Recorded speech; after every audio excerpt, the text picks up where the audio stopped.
Salut, c'est Thierry du podcast Au fait, c'est quoi? Alors, on est mi-octobre et en fait, des fois pour les idées de sujets, je me base sur l'actualité et dans la semaine, j'ai vu passer plusieurs articles parlant de la définition, de la nomination pour les prix Nobel de la physique, de la chimie, de la littérature, de la paix, etc.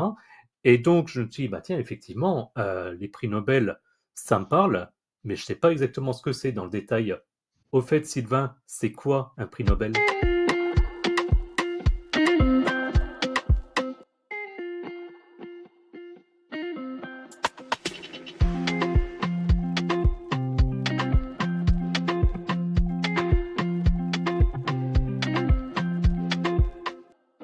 Salut Thierry, salut à tous, c'est Sylvain du podcast Au fait c'est quoi? Alors on va parler aujourd'hui du prix Nobel.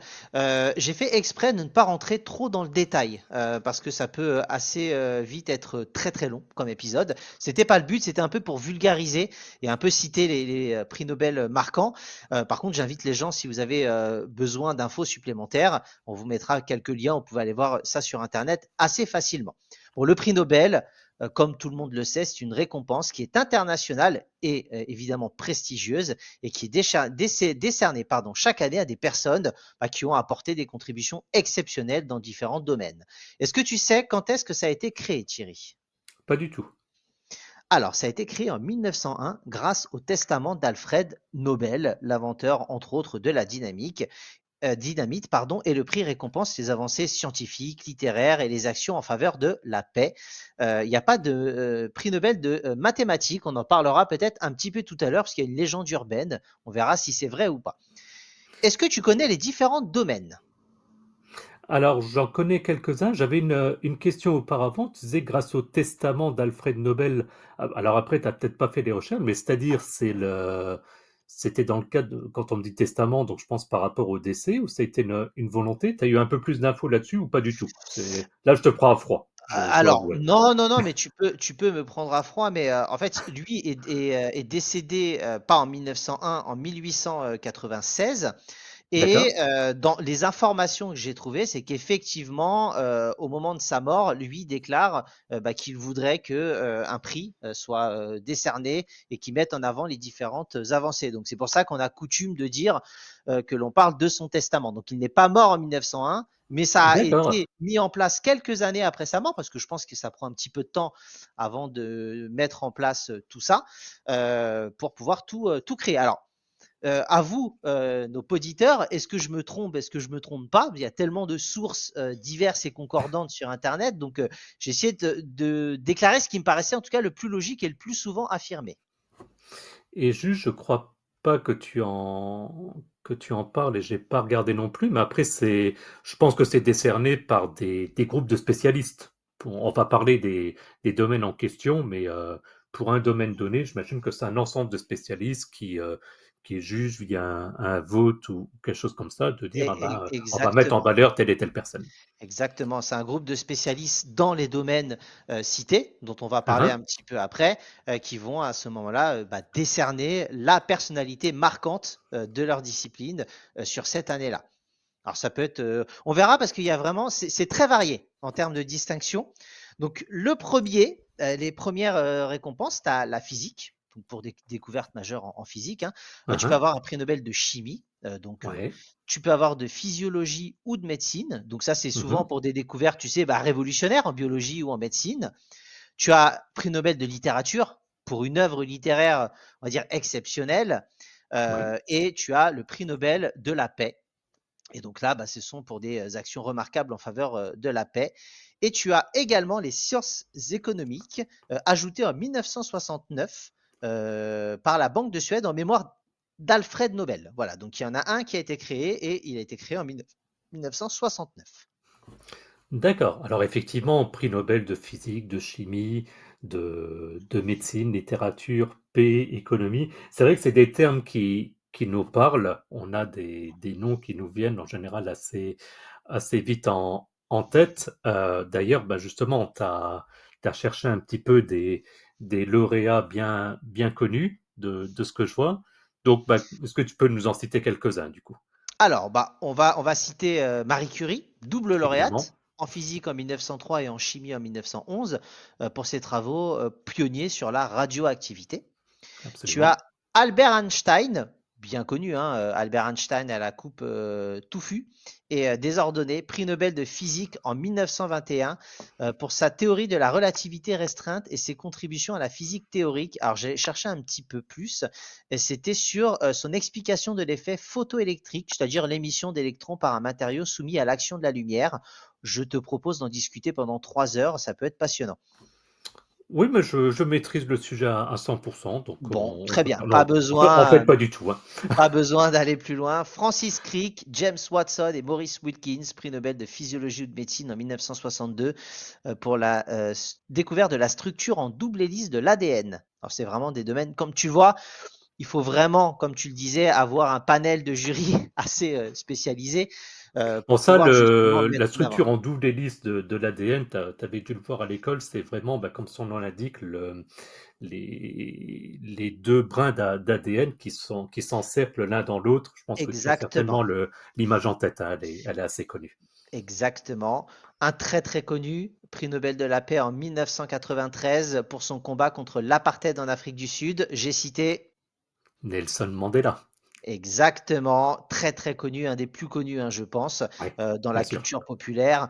Malala Yousafzai, prix Nobel de la paix en 2014 pour sa lutte contre l'éducation, pour sa lutte pour l'éducation des filles. J'en avais entendu parler de ça, effectivement.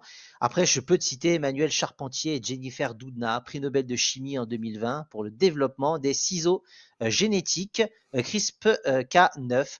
Aucune idée de ce dont je viens de te parler, mais en tout cas, bravo, bravo à elle. Emmanuel au féminin. Ouais. Et du coup, moi, j'ai regardé aussi en parallèle. Au final, pour faire quand même un côté cocorico, on a eu toute une série de personnes qui ont été nommées. Il y en a de personnes françaises qui ont été nommées. Donc, il y en a eu 10 pour la paix, 17 pour la physique, etc. Je ne vais pas rentrer dans le détail. Donc, 71 pardon, lauréats français au total. Et du coup, 7 françaises qui a obtenu le prix Nobel. Donc, tu citais Marie Curie. Il y a sa fille également, qui a donc Irène Joliot-Curie, qui en a obtenu en 1935. Et puis, ce qui m'a étonné quand j'ai regardé en parallèle, c'est qu'on a eu des prix Nobel très récents, puisqu'il y en a eu un en 2020, en 2022 et en 2023, dans des domaines variés, puisqu'il y a eu un prix littéraire en 2022 et un prix Nobel de physique en 2023. Donc la France sait aussi avoir des grands scientifiques et être récompensée dans le cadre du prix Nobel. Exactement. Et donc, petite info, donc au XXIe siècle, bah, les prix sont décernés pendant tout le mois d'octobre de chaque année. Donc c'est pour ça qu'on en parle hein, dans ce podcast. Et la cérémonie de remise des prix a lieu officiellement le 10 décembre, qui est le jour de l'anniversaire de la mort d'Alfred Nobel. Il y a vraiment une grosse mise en valeur d'Alfred Nobel et c'est bien, c'est Ce qui est vraiment. normal, hein, parce Ouais, que tout à fait. comme il en avait parlé, qu'il l'avait rédigé, donc effectivement, dans ce que j'avais trouvé également à Fred Nobel, dans ce qu'il voulait en termes de prix, il avait vraiment précisé que la nationalité des savants ne devait en aucun cas jouer dans le rôle d'attribution du prix. Ce serait Mhm. vraiment pour leur qualité respective. Et la Fondation Nobel, elle, a été créée donc en 1901, premier prix Nobel. Le 29 juin 1900, c'est vraiment la date de création de la Fondation Nobel et qui, elle, gère l'exécution, bah, en gros, des volontés d'Alfred Nobel et qui contrôle bah, le respect des règles dans la désignation des lauréats, vérifie que tout se déroule correctement et que tout est fait dans les règles de l'art. D'accord, super. Avant de passer, parce que j'ai vu que tu avais trouvé des anecdotes, et je vais être honnête avec toi, j'ai fait exprès, je les ai pas lues, pour être un petit peu comme nos auditeurs et découvrir les anecdotes. Avant ça, est-ce qu'il y avait encore des choses que tu voulais rajouter? Écoute, non, je n'ai pas. Alors, ce que je vais parler, c'est dans la partie anecdote et je vais Ouais. commencer par rapport à ça. Je ne l'ai pas mise, justement pour que tu puisses essayer Oh. de m'aider dans les chiffres. Sache que, est-ce que, à ton avis, quand tu gagnes un prix Nobel, est-ce que tu gagnes de l'argent? J'aurais tendance à penser que non. ou une somme très, très faible, je pense que c'est un petit peu comme les Molières ou bien comme ça, c'est plus une reconnaissance que vraiment quelque chose financier. Et en tout cas, tu cherches pas à obtenir un prix Nobel pour l'argent, mais pour la reconnaissance. Alors, je pense que les gens ne cherchent pas forcément à l'avoir, mais sont des pointures dans leur domaine. Eh ben, Mhm. détrompe-toi. Ah, Tu gagnes de l'argent. Alors, le montant de la récompense diminue hein, par rapport. Alors, il a augmenté jusqu'en 2012 parce que on parle en couronne suédoise parce que ça a été géré effectivement par la Suède. Hein. mhm. On parle en couronne suédoise et la première récompense. Alors, attends, parce que je l'avais noté.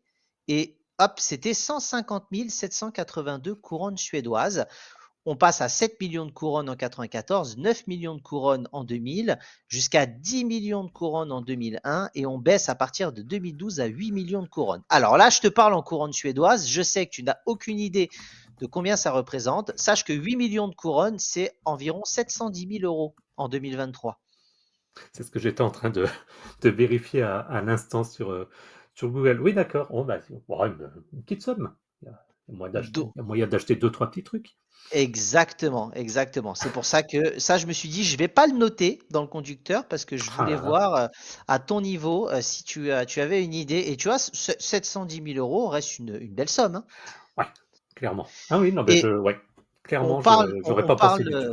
exactement. On parle de couronne suédoise. Alors, tout simplement parce que je ne l'ai pas cité en début, mais Alfred Nobel était suédois. Hein.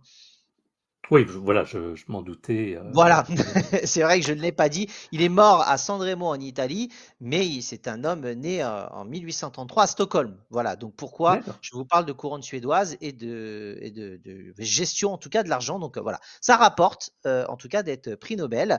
Suite des anecdotes, Laurence Bragg, qui a reçu le prix Nobel de physique à l'âge de 25 ans en 1915 pour des travaux réalisés à seulement 21 ans, et c'est un record de précocité.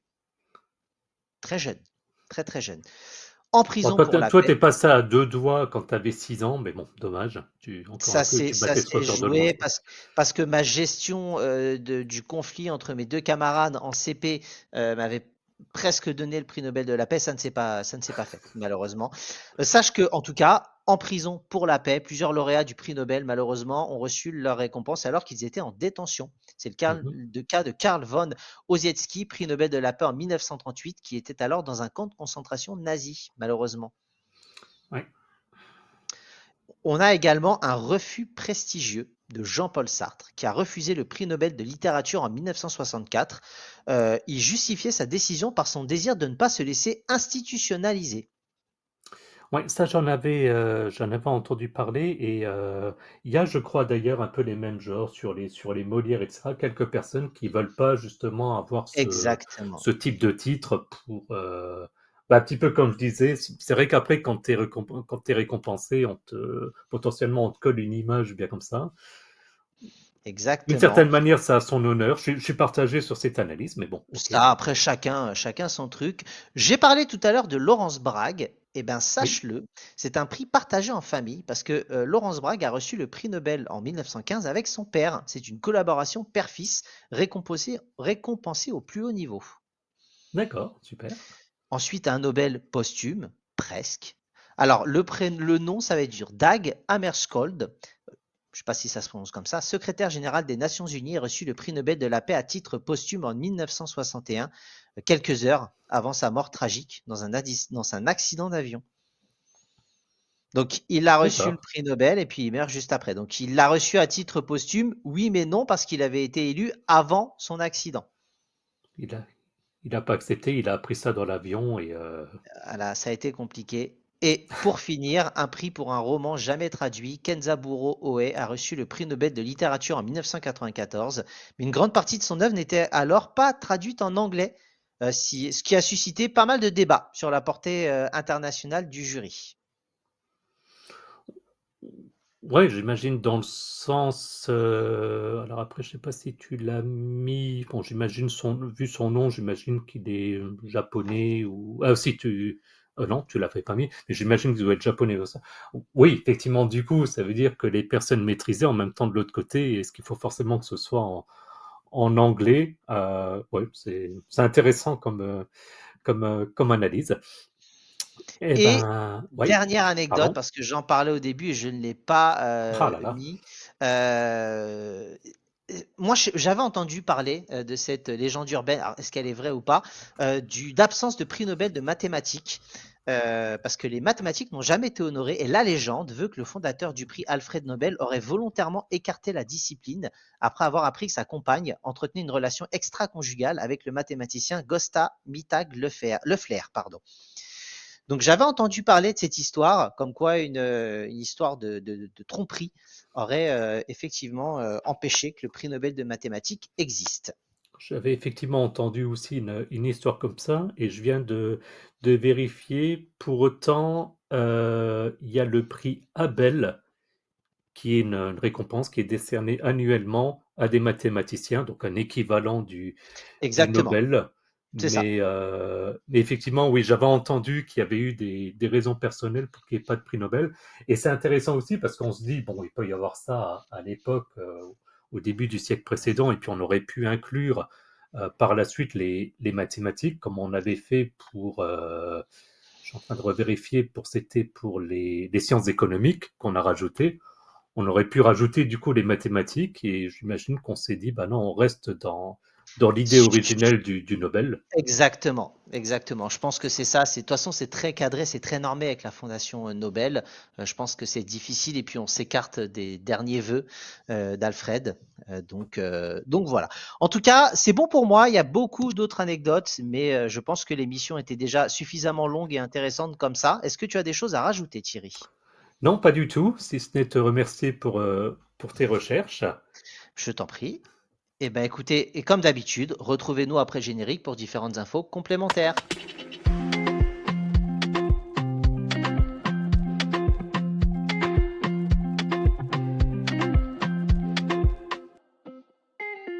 C'est Sylvain du podcast. Au fait, c'est quoi? Comme d'habitude, je vais vous parler de X, anciennement Twitter, où notre compte et Thierry font vivre l'actualité. Et maintenant, Thierry nous poste des tweets avec les sorties d'émissions et les liens pour pouvoir nous écouter.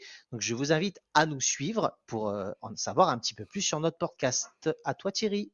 Merci, effectivement, on essaye de s'amuser aussi en mettant des petits sondages avec des résultats d'ailleurs surprenants. Je vous laisserai aller voir directement sur le compte X, qui sur le coup là porte bien son nom. Pour autant, bah, au niveau des liens et sur comment nous suivre, eh ben, vous pouvez bien entendu aller simplement sur notre site internet www.auffaitcestquoi.fr et puis à ce moment-là, vous retrouverez les liens de notre podcast en fonction de votre application préférée et de votre environnement évidemment, hein. Donc, si vous êtes plutôt orienté iPhone ou Android, vous avez les liens vers les différentes applications, les liens vers notre chaîne YouTube, parce que j'ai des gens historiquement qui m'ont dit oui, moi les podcasts je connais pas, je préférais sur YouTube. Donc depuis quasiment le début, on a cette chaîne et puis je le dis peut-être pas assez, mais vous avez tous les épisodes qui sont disponibles. Donc quand je regarde les statistiques, je vois que des gens viennent et puis regardent et écoutent des anciens épisodes. Donc ça fait toujours plaisir. Et donc le lien vers notre compte X, comme dit par Sylvain. Et puis enfin, vous pouvez consulter les notes de l'épisode pour obtenir les liens vers notre page Patreon si vous souhaitez nous soutenir financièrement. Et puis notre serveur Discord pour discuter entre vous et avec nous. Là également, on poste maintenant les nouveaux épisodes dès qu'ils sont disponibles. Donc voilà, n'hésitez pas. Et puis comme ça, vous pouvez échanger en direct avec nous. Merci à tous et à plus dans le bus. À bientôt, salut!